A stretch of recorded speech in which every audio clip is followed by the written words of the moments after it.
Street fans are the most rabid about speed. Indonesia. Really?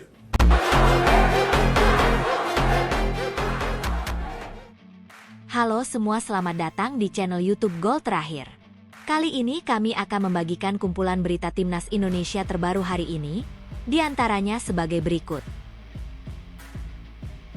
Pecahkan rekor Asia hingga Eropa. Dikonfirmasi langsung oleh media Amerika. Pertandingan timnas Indonesia versus Cina akan ditonton langsung oleh 100 YouTuber ternama dunia di GBK, Garuda semakin mendunia. Alhamdulillah, belum juga main lawan Cina, timnas Indonesia sudah ketiban untung besar dari FIFA, bisa bikin Malaysia iri. Bukan Asnawi Mangkualam, Patrick Kluivert akan pilih pemain ini jika Kevin Dix absen di laga timnas Indonesia versus Cina? Wah, Patrick Kluivert minta Cina hati-hati lawan timnas Indonesia. Siapkan kejutan? Yuk simak ulasan terlengkapnya sebagai berikut. Tapi sebelum itu jangan lupa subscribe, agar kalian tidak ketinggalan informasi terbaru seputar timnas Indonesia setiap harinya.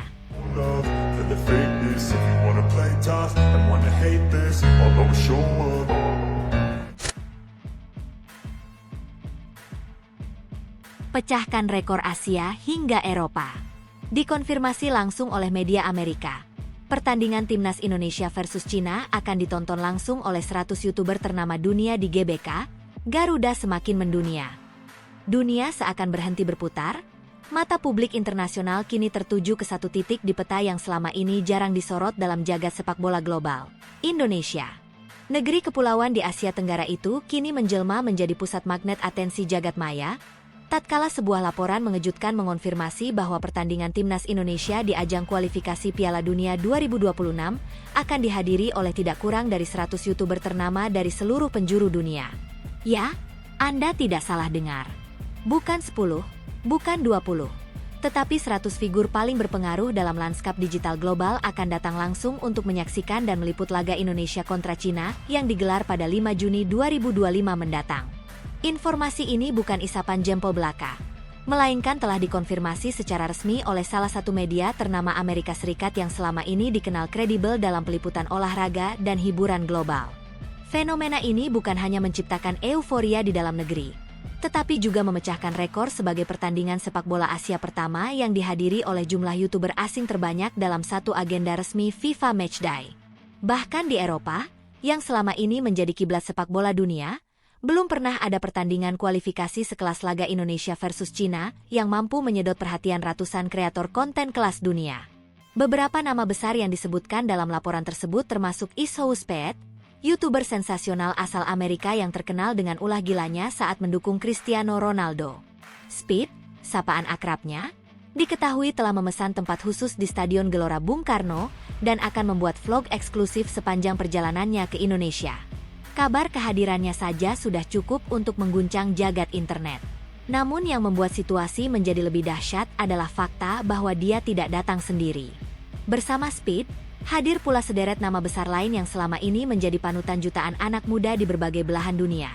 Baik dari Amerika, Brasil, Inggris, Prancis, Jerman, hingga Jepang. Para YouTuber ini datang bukan sekadar untuk menikmati sepak bola, tetapi juga untuk menyaksikan atmosfer yang selama ini hanya mereka dengar melalui kabar viral. Kegilaan supporter Indonesia, teriakan magis dari tribun selatan, dan dentuman semangat yang menggema dari ujung ke ujung stadion. PSSI dikabarkan telah menyiapkan protokol khusus untuk menyambut para tamu digital tersebut. Sebuah zona media kreator akan disiapkan secara eksklusif agar para YouTuber dapat merekam, memotret, dan membagikan pengalaman mereka dengan leluasa tanpa mengganggu jalannya pertandingan. Tidak hanya itu, beberapa pemain timnas Indonesia juga dikabarkan akan dijadwalkan melakukan pertemuan dengan para konten kreator tersebut dalam sesi khusus yang ditayangkan secara global. Patrick Kluivert, pelatih kepala timnas Indonesia, menyambut kabar ini dengan senyum lebar. Ini menunjukkan betapa Indonesia tidak lagi dipandang sebelah mata di panggung dunia. Tidak hanya dari sisi teknis permainan, tetapi juga dari segi budaya, semangat, dan daya tarik sepak bola kami.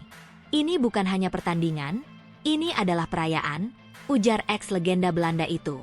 Jai Itzes, sang kapten Garuda, juga turut memberikan komentarnya.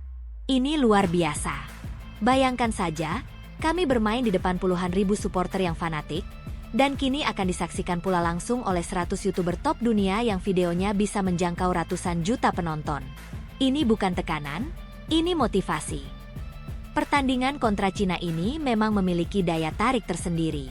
Selain karena berperan penting dalam penentuan nasib Indonesia di putaran ketiga kualifikasi Piala Dunia 2026, laga ini juga telah membangkitkan atensi global setelah sebelumnya tiket pertandingan ludes hanya dalam hitungan jam. Stadion berkapasitas lebih dari 80.000 tempat duduk itu kini tak hanya akan dipadati supporter lokal, tetapi juga kamera-kamera dari para pembuat konten yang akan menyebarkan semangat Garuda ke seluruh dunia. Salah satu sumber dari media Amerika menyebutkan bahwa fenomena ini disebut sebagai The Indonesian Wave. Fenomena di mana kekuatan komunitas sepak bola Indonesia, dengan basis fanatiknya yang luar biasa, kini menciptakan getaran baru dalam dinamika sepak bola global. Jika biasanya kita melihat hype semacam ini di final Liga Champions atau Piala Dunia, kini kita melihatnya di Jakarta. Ini bukan kebetulan. Ini hasil dari akumulasi kerja keras dan semangat kolektif seluruh bangsa, tulis laporan tersebut. Tak hanya itu, dampaknya juga terasa ke sektor pariwisata dan ekonomi kreatif Indonesia. Banyak YouTuber yang menyatakan akan tinggal lebih lama untuk membuat konten seputar budaya lokal, kuliner, dan keindahan alam Indonesia. Dengan demikian, pertandingan ini bukan hanya membawa manfaat dalam lingkup olahraga, tetapi juga mengangkat nama Indonesia di kancah internasional sebagai destinasi wisata dan budaya. Kini, dengan mata dunia tertuju ke Stadion Gelora Bung Karno, Indonesia punya kesempatan emas untuk unjuk gigi. Tidak hanya membuktikan diri sebagai kekuatan baru di Asia dalam hal sepak bola, tetapi juga sebagai panggung global bagi industri konten digital. Dan jika semua berjalan sesuai rencana, maka laga Indonesia versus Cina ini akan tercatat dalam sejarah sebagai laga kualifikasi paling fenomenal yang pernah diselenggarakan oleh sebuah negara non-unggulan.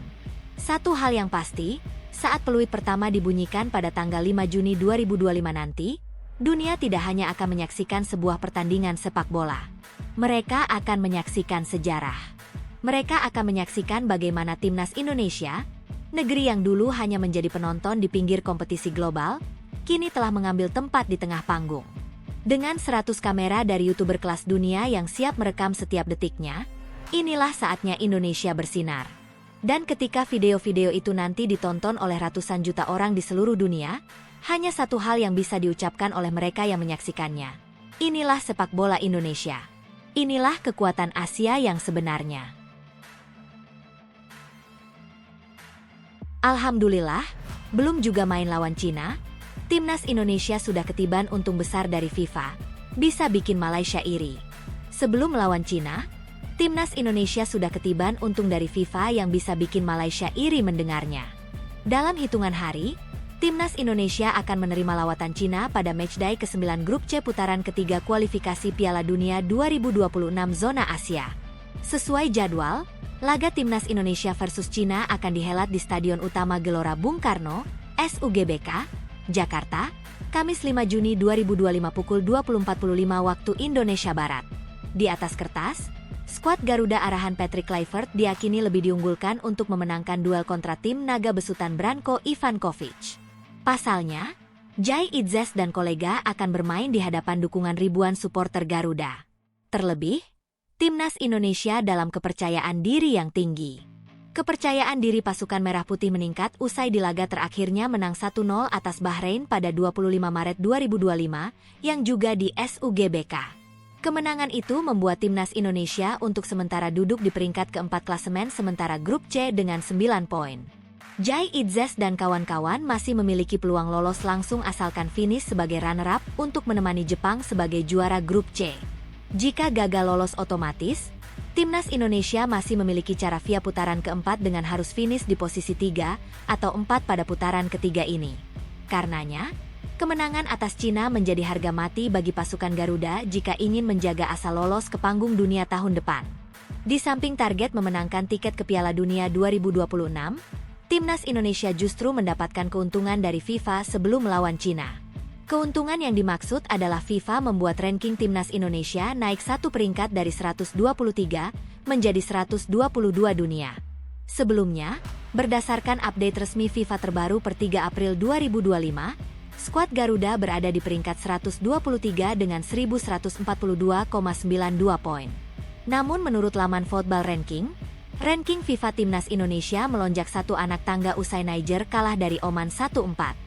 Gegara kekalahan dalam laga persahabatan di Sultan Cabo Sports Complex pada 20 Mei 2025 itu, FIFA mengurangi poin Niger 1,67. Pengurangan poin FIFA itu menyebabkan ranking Niger turun ke posisi 123 dengan total 1141,57 angka, digeser oleh Timnas Indonesia.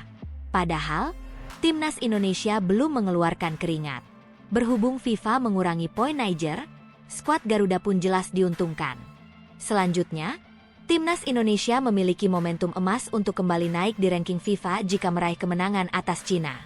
Kemenangan atas Cina akan memberikan tambahan 15,1 poin bagi Timnas Indonesia, sehingga totalnya menjadi 1157,93 poin.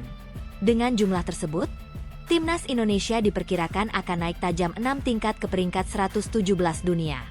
Hal ini bisa saja membuat rival serumpun, Malaysia iri mendengarnya. Mengingat, negara peringkat 131 dunia itu belum lama ini menolak ajakan PSSI. Sebelumnya, Ketua Umum PSSI, Erick Thohir, mengundang Malaysia untuk menjadi lawan Timnas Indonesia di FIFA Matchday September 2025. Namun, Federasi Sepak Bola Malaysia, FAM, telah menolak ajakan dari PSSI. Hal itu sudah dikonfirmasi oleh Erick Thohir. Terlepas dari hal itu, Timnas Indonesia besutan Patrick Kluivert bakal bertandang ke markas Jepang di Suita Football Stadium, Osaka pada 10 Juni 2025. Sementara Malaysia, pasukan Peter Klamovski akan menghadapi Tanjung Verde dalam pertandingan persahabatan tertutup di Stadion Nasional, Bukit Jalil pada 3 Juni.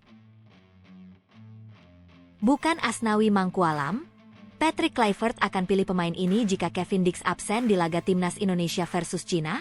Di tengah gegap gempita dan ketegangan yang menguar menjelang laga akbar Timnas Indonesia kontra Cina pada 5 Juni 2025, sebuah pertanyaan besar menghantui benak publik sepak bola nasional. Siapa yang akan mengisi pos bek kanan jika Kevin Dix tak mampu tampil? Bukannya mempercayakan posisi itu kepada Asnawi Mangkualam, nama yang selama ini identik dengan posisi tersebut, pelatih kepala Timnas Indonesia, Patrick Kluivert, justru melirik sosok yang tak banyak dijagokan sebelumnya. Dan pilihan mengejutkan itu adalah Yaakob Sayuri, seorang pemain yang kini tengah melambung tinggi bersama Malut United. Dalam konferensi pers terakhirnya sebelum pertandingan yang diprediksi akan menyedot perhatian lebih dari 76.000 pasang mata di Stadion Utama Gelora Bung Karno, Patrick Kluivert secara gamblang menyebutkan bahwa kondisi Kevin Dix belum sepenuhnya pulih dari cedera yang ia alami bersama FC Copenhagen. Hal ini tentu menjadi pukulan besar bagi lini belakang skuad Garuda, yang dalam beberapa pertandingan terakhir sudah sangat mengandalkan kekuatan dan konsistensi Kevin Dix di sisi kanan pertahanan. Kevin belum 100%. Kami akan melihat perkembangannya hingga hari pertandingan, tetapi kami juga harus siap dengan opsi lain, ujar Kluivert dengan nada diplomatis, namun penuh ketegasan. Di tengah segala spekulasi tentang siapa yang akan menggantikan Kevin Dix, terutama mengingat Sandy Walsh dan Eliano Reijnders sudah lebih dahulu absen karena alasan cedera dan keluarga, satu nama kembali muncul ke permukaan, namun bukan Asnawi. Meskipun publik berharap Asnawi Mangkualam bisa kembali menjadi starter setelah performa menurunnya di Thailand bersama Port FC, Kluivert justru mengarahkan sorotan ke arah Yaakob Sayuri. Saudara Sayuri adalah bagian dari rencana kami. Ia bermain baik di klubnya, sangat konsisten, dan bisa menjadi senjata tambahan terutama ketika kami ingin lebih agresif dari sisi sayap, ungkap pelatih asal Belanda tersebut, memuji performa Yaakob yang telah mencuri perhatian. Perlu dicatat, Yaakob Sayuri bukan pemain sembarangan. Musim ini bersama Malut United, pemain berusia 27 tahun itu telah mencatatkan 9 gol dan 5 assist dari 28 pertandingan. Statistik tersebut tak hanya memukau, tetapi juga menegaskan bahwa Yaakob memiliki insting menyerang tajam yang bisa sangat berguna kala Indonesia harus tampil menekan menghadapi Cina yang dikenal memiliki pertahanan disiplin dan agresif. Yang lebih menarik, Yaakob bukan sekadar penyerang sayap konvensional. Di bawah arahan pelatih Imran Nahumaruri di Malut United, ia ditempatkan sebagai bek sayap kanan dalam sistem 3 atau 5 bek, menjadikannya pemain serba bisa yang piawai menyerang sekaligus tangguh dalam bertahan. Adaptasi inilah yang kemudian membuka mata Patrick Kluivert. Pelatih yang pernah bermain untuk Barcelona dan Belanda ini dikenal menyukai pemain serbaguna yang mampu berpindah peran sesuai kebutuhan strategi. Sebaliknya, Asnawi Mangkualam memang lebih berpengalaman di timnas, tetapi performanya bersama Port FC musim ini cenderung menurun. Dari 28 laga di Thai League 1, Asnawi hanya mencetak 1 gol dan 1 assist. Angka yang sangat kontras jika dibandingkan dengan catatan Yaakob Sayuri. Lebih dari itu, konsistensi Asnawi dalam bertahan juga mulai dipertanyakan oleh pengamat lokal. Beberapa di antaranya menilai bahwa Asnawi terlalu sering naik tanpa keseimbangan bertahan yang memadai, menyisakan ruang kosong yang kerap dimanfaatkan lawan untuk membangun serangan balik. Dalam laga sebesar ini, kontra Cina, yang bisa menjadi penentu nasib Indonesia di babak ketiga kualifikasi Piala Dunia 2026, Patrick Kluivert tidak ingin mengambil risiko. Ia butuh pemain yang bukan hanya kuat dalam bertahan, tetapi juga bisa memberikan daya gedor tambahan dari sisi kanan, dan Yaakob tampaknya lebih memenuhi kriteria itu. Fleksibilitasnya bisa menjadi kunci dalam skema permainan Kluivert. Apalagi jika pelatih tersebut memutuskan untuk menerapkan formasi 3 bek sejajar dengan 2 wingback ofensif. Yaakob sangat disiplin saat bertahan, tetapi punya naluri menyerang yang sulit ditebak. Ia cepat, kuat, dan tak takut duel, ujar Alex Pastor, asisten pelatih timnas Indonesia, dalam salah satu sesi latihan tertutup yang diikuti awak media terbatas. Tak hanya dari staf pelatih, dukungan juga datang dari rekan setim di timnas Indonesia. Beberapa pemain senior disebut merasa terkesan dengan performa Yaakob selama sesi latihan bersama skuad Garuda. Salah satu pemain yang meminta identitasnya disamarkan menyebut bahwa Yaakob menunjukkan intensitas dan fokus tinggi. Bahkan disebut sebagai salah satu pemain paling siap secara fisik dan mental menjelang laga kontra Cina. Namun tentu saja, tak semua pihak sepakat dengan keputusan ini. Sebagian penggemar menilai pengalaman internasional Asnawi tak bisa begitu saja dikesampingkan. Asnawi, yang pernah tampil sebagai kapten dan menjadi bagian dari timnas sejak level U19, memiliki keunggulan dalam hal komunikasi dan pemahaman taktik yang telah ia pelajari selama bertahun-tahun di bawah pelatih-pelatih sebelumnya. Tetapi dalam sepak bola modern, performa terkini dan kesiapan fisik kerap menjadi penentu utama dalam seleksi pemain. Seiring mendekatnya hari pertandingan, suasana di kamp pelatihan timnas Indonesia kian serius. Kluivert tampak melakukan simulasi skema berbeda, seolah mencoba menyesuaikan formasi berdasarkan siapa yang siap secara total di hari pertandingan. Dengan absennya Walsh dan Reijnders, serta Dix yang belum fit penuh, Yaakob Sayuri kini berada di ambang debut penting sebagai bek kanan starter melawan salah satu lawan terberat di grup ini. Dan jika performanya sesuai harapan, bukan tidak mungkin ia akan terus menjadi pilihan utama hingga akhir fase kualifikasi. Apapun keputusan akhirnya, satu hal kini pasti, timnas Indonesia berada di persimpangan penting. Dan di tangan Patrick Kluivert, keputusan strategis seperti ini bisa menjadi pembeda antara harapan lolos ke Piala Dunia atau kandasnya mimpi yang telah diperjuangkan setengah jalan. Yaakob Sayuri, dari Malut United ke panggung dunia, kini tinggal selangkah lagi menuju sorotan utama. Apakah ia akan menjawab tantangan itu dengan gemilang? Kita tunggu saja tanggal 5 Juni nanti, saat GBK kembali bergetar di bawah sorak dan harap jutaan rakyat Indonesia. Wah, Patrick Kluivert minta Cina hati-hati lawan timnas Indonesia. Siapkan kejutan? Jakarta kembali bersiap menjadi saksi sejarah. Stadion utama Gelora Bung Karno, ikon megah sepak bola Asia Tenggara, telah bersolek dalam gegap gempita menyambut duel akbar antara timnas Indonesia melawan Cina, sebuah laga yang tak hanya menyimpan gengsi regional, tapi juga menyimpan nasib, harapan, dan ambisi menuju panggung terbesar, Piala Dunia 2026. Dan dari balik pintu ruang konferensi, satu suara bergema, tajam dan penuh keyakinan. Patrick Kluivert, pelatih kepala timnas Indonesia, memberikan sinyal peringatan keras kepada sang tamu dari utara. Ia tahu apa yang dipertaruhkan, dan lebih dari itu, ia tahu apa yang telah ia siapkan. Mereka harus waspada, tegasnya dengan mata menyala, karena kami punya kejutan. Sorotan kini sepenuhnya tertuju pada sosok Kluivert, pria Belanda berdarah Suriname yang dahulu ditakuti di kota penalti, kini menjadi jenderal strategis dari skuad Garuda yang sedang menggeliat menantang takdir. Laga di tanggal 5 Juni nanti bukan laga biasa. Ini adalah titik balik. Pertarungan untuk memuluskan jalan ke ronde keempat, dan lebih dari itu, menegaskan bahwa Indonesia bukan lagi sekadar partisipan, melainkan penantang sah menuju panggung dunia. Cina memang lawan yang menakutkan di atas kertas. Mereka pernah menumbangkan Indonesia di laga pertama grup, dan kini datang membawa misi meredam semangat Garuda yang telah menyala tak terkendali. Namun, Kluivert bukan pelatih yang mudah terintimidasi. Dalam setiap jawabannya kepada media, terselip kode-kode strategi, sinyal perang yang penuh teka-teki. Ia tahu, Cina adalah tim yang tidak bisa dibaca dengan mudah. Pergantian pemain, rotasi lini, hingga gaya permainan yang berubah-ubah membuat mereka sukar dianalisis. Saya tidak kenal semua pemain mereka. Akunya jujur. Tapi saya tahu bagaimana mereka bermain secara umum. Dan saya juga tahu bahwa mereka tidak akan tahu pasti bagaimana kami akan bermain. Pernyataan itu terdengar seperti perang urat saraf klasik. Namun lebih dari itu, ada kesan bahwa Kluivert memang menyimpan sesuatu yang belum ia perlihatkan dalam laga-laga sebelumnya. Ada aura misteri yang mengepul dari ruang taktik timnas Indonesia, seperti sekeping teka-teki yang hanya akan terjawab saat peluit panjang dibunyikan.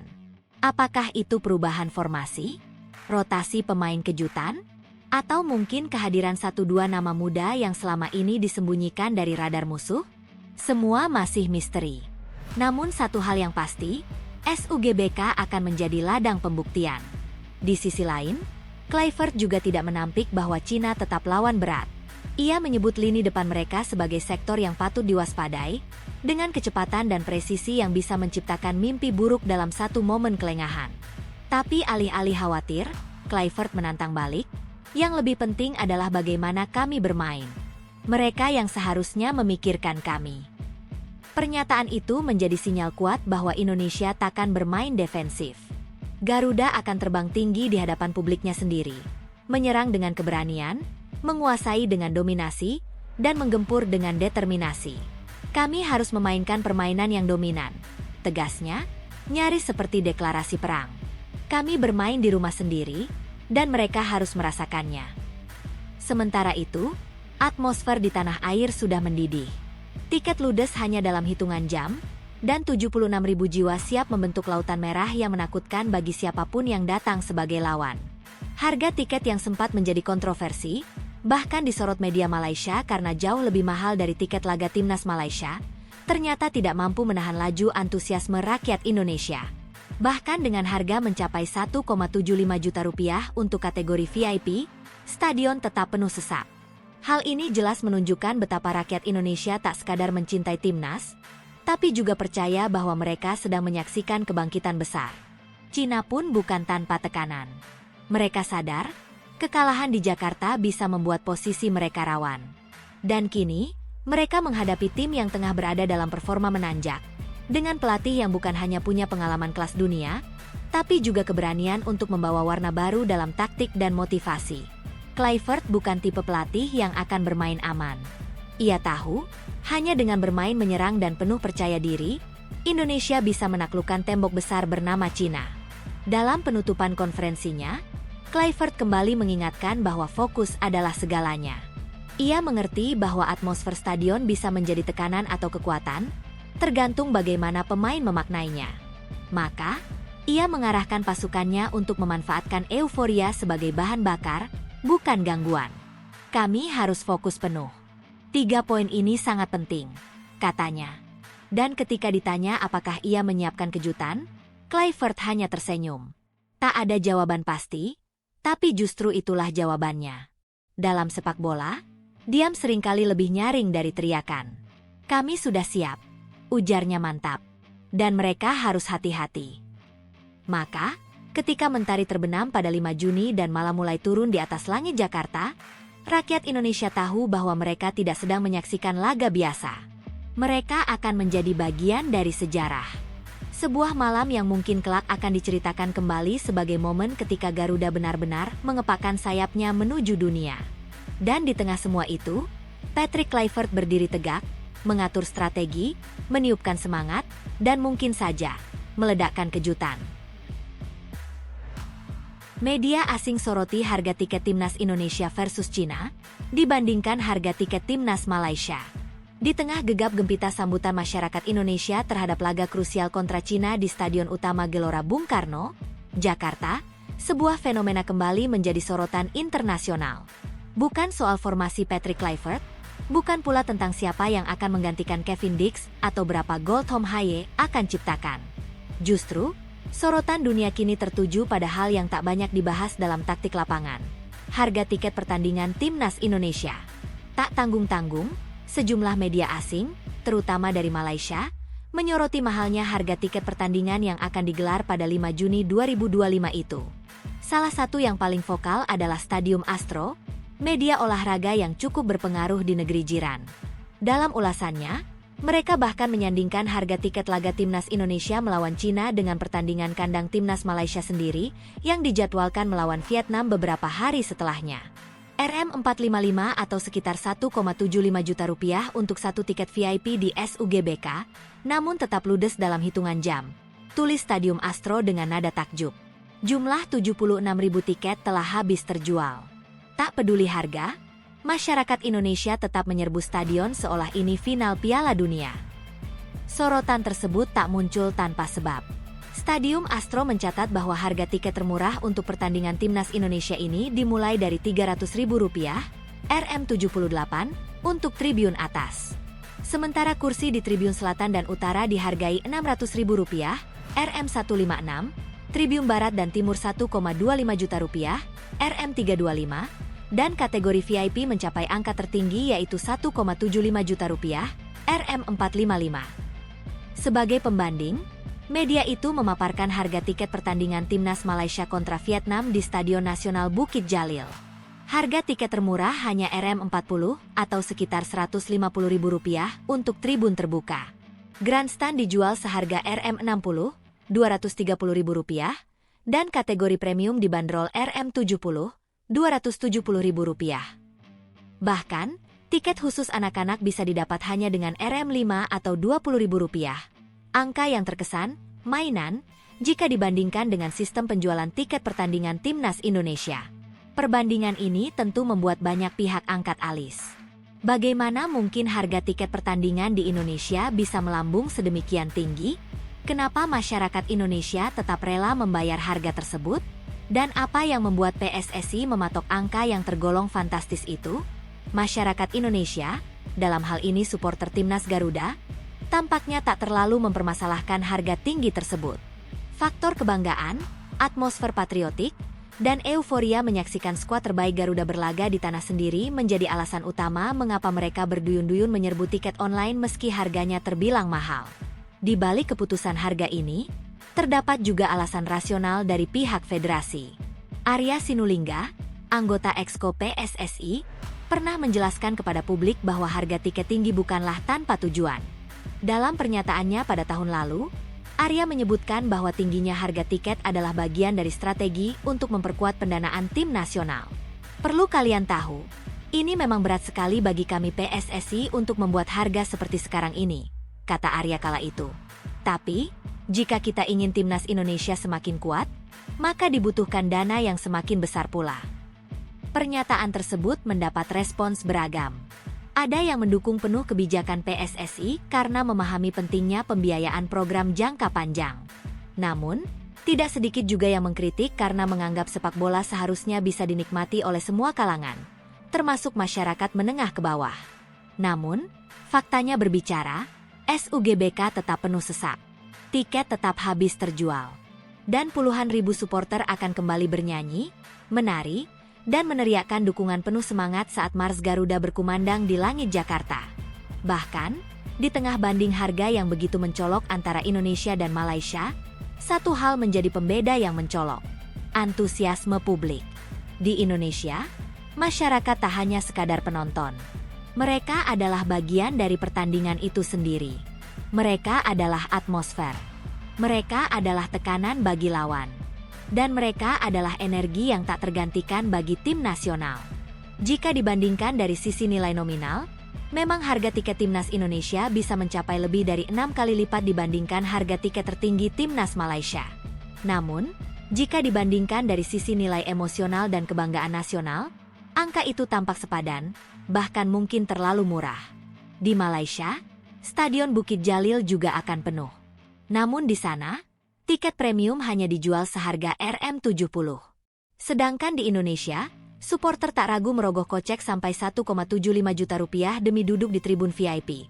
Dan mereka menganggapnya bukan sebagai pengeluaran, melainkan sebagai investasi pada kebanggaan bangsa.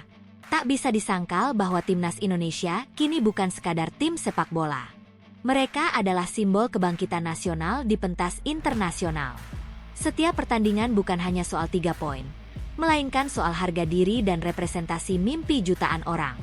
Dan pada akhirnya, meski dunia menyoroti harga tiket Indonesia, satu pelajaran bisa dipetik. Harga tinggi tak mampu membendung cinta yang besar.